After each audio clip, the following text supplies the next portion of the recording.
Rakshak bullet ಅವ್ರನ್ನ ಕಮೆಂಟ್ಗಳಲ್ಲಿ ಮತ್ತೆ troll ಪೇಜ್ಗಳಲ್ಲಿ ಬೈತಾ ಇರ್ತೀರಾ. ಇವತ್ತು ಒಂದು ಅದ್ಭುತ ಪುಣ್ಯ ಕೆಲಸ ಮಾಡ್ತಾ ಇದ್ದಾರೆ. ಈ ವ್ಯಕ್ತಿ ಈ ತರ ಇದ್ರು, ಅವ್ರ ಕೈಗೆ ಸಿಕ್ಕಿದಾಗ ಹೆಂಡತಿ ಮಕ್ಳಿದಾರಣ್ಣ ನಿಮ್ಗೆ ಸತ್ತೋಗಿದಾರ, ಇವರು ರಸ್ತೆಯಲ್ಲಿ ಮಲಗ್ತಾ ಇದ್ದಾರೆ. ಸೊ ದಯಮಾಡಿ ಪ್ರತಿಯೊಬ್ರು ಕೂಡ ಈ ವಿಡಿಯೋನ ಶೇರ್ ಮಾಡೋದ್ರಿಂದ ಅವರ ಕುಟುಂಬಸ್ಥರಿಗೆ ಯಾರಾದ್ರೂ ಈ ವಿಡಿಯೋ ತಲುಪಿದ್ರೆ ಅವ್ರ ಮನೆಗೆ ತಲುಪಿಸೋದಕ್ಕೆ ತುಂಬಾ ಸಹಾಯ ಆಗುತ್ತೆ. ಈ ಆಶ್ರಮಕ್ಕೆ ಬಂದ ತಕ್ಷಣ ಏನೋ ಗೊತ್ತಿಲ್ಲ, ಓಡೆ ಬರ್ತಿದ್ದಂಗೆನೆ ಒಂದು ದೊಡ್ಡ ವಿಗ್ರಹ ಏನ್ ಹೇಳ್ತಾರೆ, ಒಂದು ವೈಬ್ರೇಷನ್ ಬೇರೆ ತರನೇ ವೈಬ್ರೇಷನ್ ಅನ್ಸ್ಬಿಡ್ತು.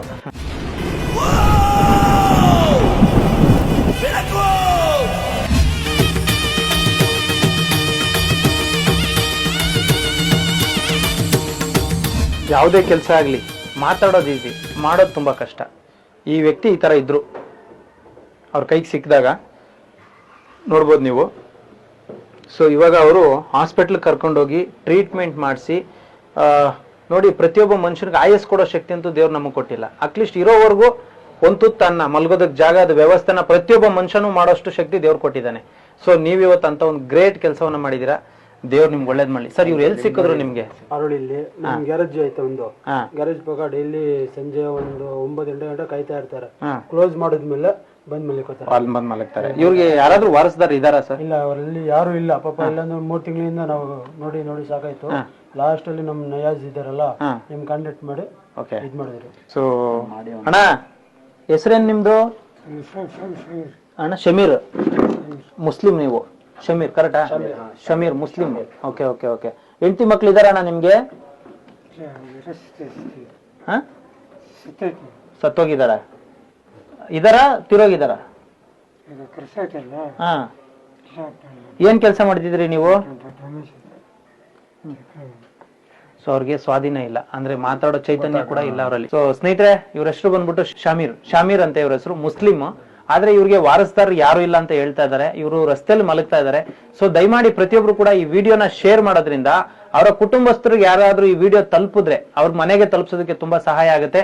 ಯಾಕಂದ್ರೆ ತುಂಬಾ ಬೇಜಾರಾಗುತ್ತೆ, ತುಂಬಾ ಇಕ್ಕಟ್ಟಿನ ಪರಿಸ್ಥಿತಿ, ತುಂಬಾ ಕಷ್ಟದ ಪರಿಸ್ಥಿತಿಯಲ್ಲಿ ಇದ್ದಾರೆ.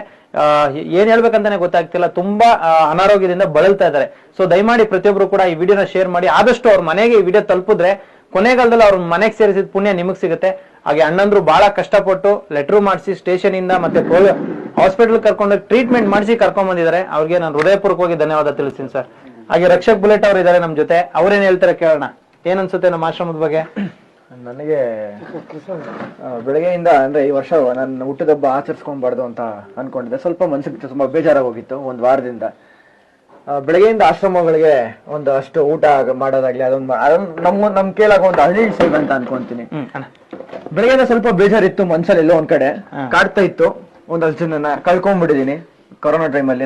ನಮ್ಮ ತಂದೆನ, ನಮ್ಮ ಅಜ್ಜಿನ, ನಮ್ಮ ಮತ್ತೆ ಗಂಡಂದಿರ್ನ ಎಲ್ಲಾರು ಕಳ್ಕೊಂಡೆ. ಅದೆಲ್ಲ ಬೆಳಗ್ಗೆನ ಕಾಡ್ತಾ ಇತ್ತು.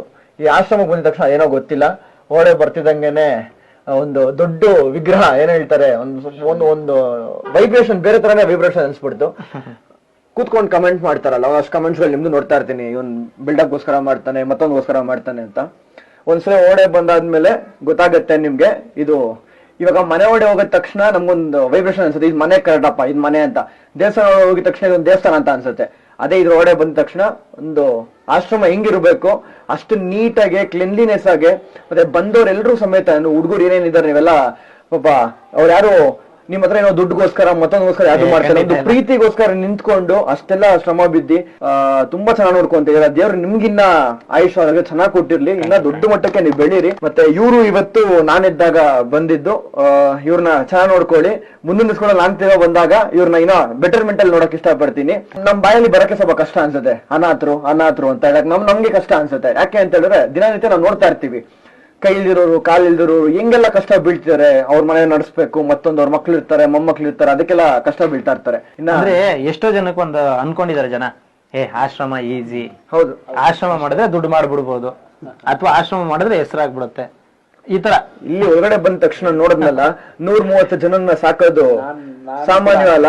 ಬಂದ ತಕ್ಷಣ ನೋಡಿದ ತಕ್ಷಣ ಒಂಥರ ವೈಬ್ರೇಷನ್. ಹೌದು, ನಾನು ಇವ್ರು ನಮ್ಮ ಫ್ರೆಂಡ್ಗೆ ಹೇಳ್ದೆ, ಮಾಮೂಲಿ ಅಲ್ಲಪ್ಪ, ಬರೀ ನೋಡಿದ ತಕ್ಷಣ ನನ್ಗೆ ಗೊತ್ತಾಗೋಯ್ತು. ಯೂಟ್ಯೂಬಲ್ಲೆಲ್ಲ ನೋಡಿದ್ದೀನಿ, ನಿಮ್ ಸೇವೆ ಅಪಾರ.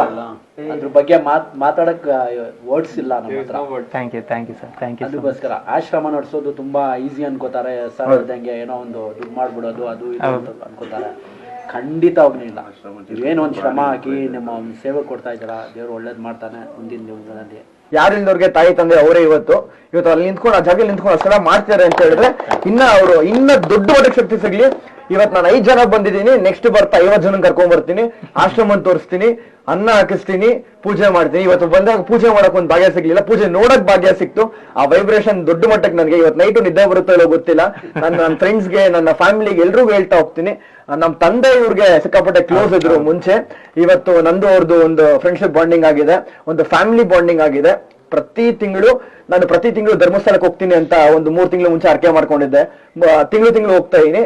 ತಿಂಗಳು ಈ ಆಶ್ರಮಕ್ಕೂ ಬರ್ತೀನಿ, ಕೂತ್ಕೊಂತೀನಿ, ಅವ್ರ ಜೊತೆ ಎಂಜಾಯ್ ಮಾಡ್ತೀನಿ, 1-2 ಸಾಂಗ್ ಆಡ್ತೀವಿ, ಡಾನ್ಸ್ ಆಡ್ತೀವಿ, ಎಂಜಾಯ್ ಮಾಡ್ಕೊಂಡು ಇಲ್ಲಿಂದ ಹೋಗೋಣ.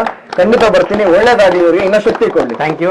ಸ್ನೇಹಿತರೆ, ಯಾರು ಕೂಡ ತಪ್ಪಾಗ್ತಾ ಭಾವಿಸ್ತೆ ಈ ವಿಡಿಯೋನ ಶೇರ್ ಮಾಡಿ. ಯಾಕಂದ್ರೆ ಕೊನೆ ಕ್ಷಣದಲ್ಲಿದ್ದಾರೆ, ತುಂಬಾ ಅಸಹಾಯಕ ಪರಿಸ್ಥಿತಿಯಲ್ಲಿ ಇದ್ದಾರೆ. ಯಾವಾಗ ಏನಾಗುತ್ತೆ ಅಂತ ನನಗಂತೂ ಗೊತ್ತಿಲ್ಲ. ಬಟ್ ಇರೋವರೆಗೂ ಯಾರು ಇದ್ದವ್ರಿಗೆ ನಾವಿದೀವಿ ಅಂತ ಯಾವಾಗಲೂ ಹೇಳ್ತಾ ಇರ್ತೀನಿ. ಸೊ ಖಂಡಿತವಾಗ್ಲೂ ನೋಡ್ಕೊಳ್ಳೋ ಪ್ರಯತ್ನ ನಾವು ಮಾಡ್ತೀವಿ.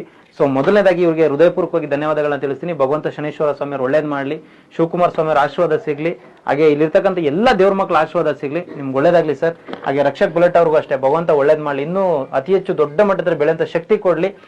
ಆದಷ್ಟು ಅವ್ರಿಗೆ ಬೆಳಿತಾರಲ್ಲಿ ಇನ್ನೂ ಆದಷ್ಟು ಅವ್ರ ತಂದೆಯವರು ದೊಡ್ಡ ಮಟ್ಟದಲ್ಲಿ ಹೆಸರು ಮಾಡಿದ್ದಾರೆ. ಅವ್ರ ಬಗ್ಗೆ ನನಗೆ ಬಹಳ ಹೆಮ್ಮೆ ಇದೆ. ಯಾಕಂದ್ರೆ ಅವರು ತಂದೆಯವರು ಆತ್ಮೀಯರು, ನನಗೆ ತುಂಬಾ ಪರಿಚಯ ಇದ್ರು. ಅವ್ರ ಮನೆಗೆ ಹೋಗಕ್ಕಾಗಿಲ್ಲ ಅಷ್ಟೇನೆ. ಸೊ ಅವ್ರಿಗೆ ಅವ್ರ ಆತ್ಮಕ್ಕೆ ಶಾಂತಿ ಸಿಗ್ಲಿ. ಬಟ್ ಅವರೆಲ್ಲೂ ಇವ್ರನ್ನ ಬಿಟ್ಟು ಹೋಗಿಲ್ಲ, ಇವ್ರ ಜೊತೆಲಿ ಇದಾರೆ.